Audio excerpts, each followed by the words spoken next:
Oscar Piastri is finally set to land a Formula 1 race seat 1 year after he should have got one in the first place.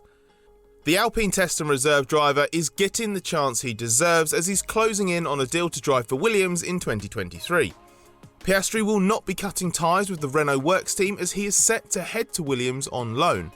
In this video, we'll be explaining why this kind of arrangement suits both parties and, more importantly, how it prevents a massive F1 injustice.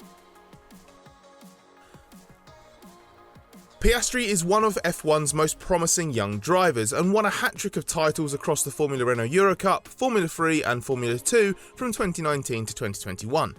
He missed out on an instant F1 graduation for 2022 as Alpine had no room and couldn't agree a deal for Piastri to go on loan elsewhere.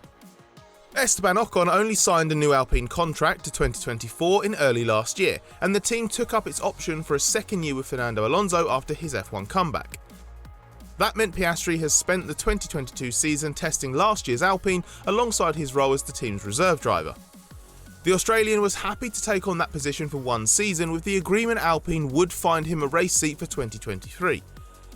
Piastri is under contract with Alpine for next year but is thought to have a release clause of some kind if he doesn't have a deal agreed for him to race in F1 by the end of this June. Alpine is still not able to put Piastri in its own team as Ocon is on that long-term deal and two-time world champion Alonso is all but confirmed again for 2023 when he will be 41 years old at the start of the season. The extension of Alonso's F1 comeback is considered a formality given his desire to continue and the quality of his performances this year, even though they are not always reflected in his results. Alpine has made it clear that in the circumstances it's happy to let Piastri join another team on a short-term basis, but is not keen to lose such a highly rated driver permanently. Multiple sources have now indicated to us that the solution looks increasingly likely to be loaning Piastri to Williams.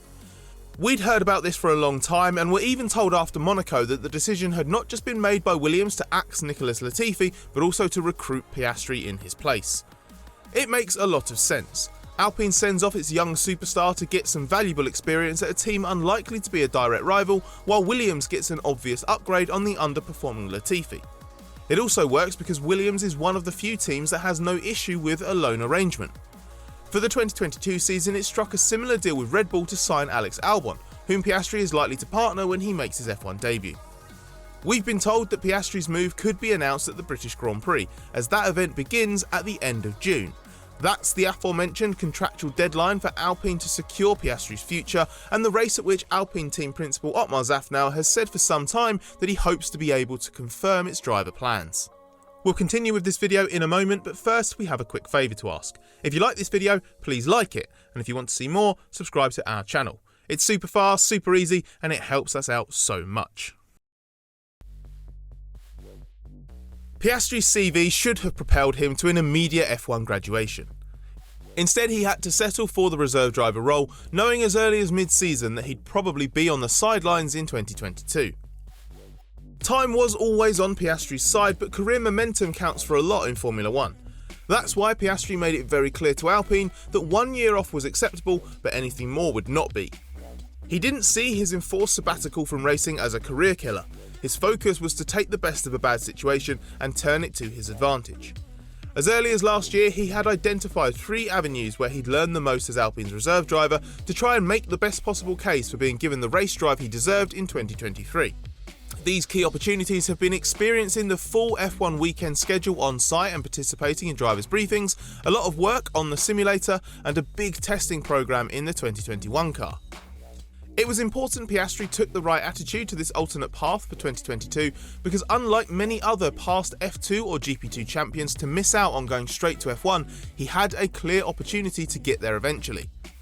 Different fortunes befell the other champions who didn't go directly to Formula 1. Nick de Vries, Pierre Gasly, Jolyon Palmer, Fabio Lima, Davide Valsecchi and Giorgio Pantano. But with respect to these drivers, Piastri shouldn't really be grouped with most of them. He belongs to a very different club of champions. Before Piastri, only 2 drivers had won consecutive F3/GP3 and F2/GP2 titles as a rookie, Charles Leclerc and George Russell. Whether you believe Piastri is out and out as good a talent as Leclerc or Russell is neither here nor there. What matters is that his results put him in the same bracket as them as a junior prospect, so he deserves the chance they got. It seems he's finally getting it. It's a chance to put all he's learned this year into practice, and means F1's avoided the massive injustice of its best young talent being stuck on the sidelines yet again. Piastri's chance at Williams has partly arisen because Nicholas Latifi's time at the team is up. Alex Albon has been highly impressive in 2022, but incumbent driver Latifi has struggled. He came into this season with aspirations of emerging as Williams' team leader after spending his first 2 years in Formula 1 firmly in George Russell's shadow. It hasn't worked out that way, with Latifi yet to outpace Albon in qualifying and yet to start higher than 18th. To make matters worse, the races have gone badly. He crashed out of the Saudi Arabian Grand Prix, hit the wall under the safety car in Monaco, and has not been able to string together strong races. His best result is 14th in Miami, while Albon has scored points twice. Latifi has struggled to adapt to the new for 2022 ground effect cars. He's lacked confidence in the car, something that's afflicted him in all corner types. He admitted during the Azerbaijan Grand Prix weekend that he's aware he's under pressure after a lacklustre start to the 2022 season. Realistically, it was always going to require a big step forward from Latifi to earn himself an extended stay at Williams.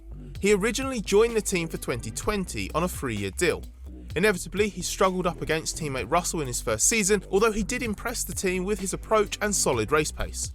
That season, Latifi showed a tendency to start the weekend relatively strongly, but struggled to adapt as the track evolved and the car was refined. That trait has been there throughout his Williams career. After a pointless first season, Latifi improved his qualifying performances relative to Russell slightly in 2021.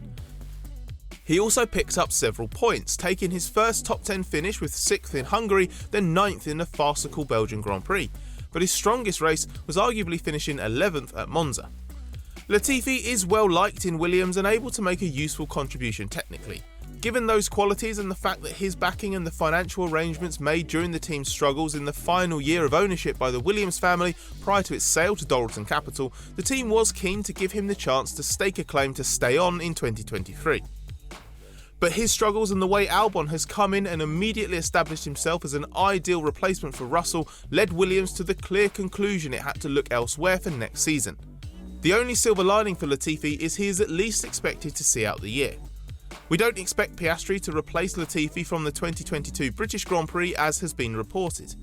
A source with good knowledge of the situation suggested to us in Baku that a mid-season change may have been suggested at some point, but was neither planned nor under discussion.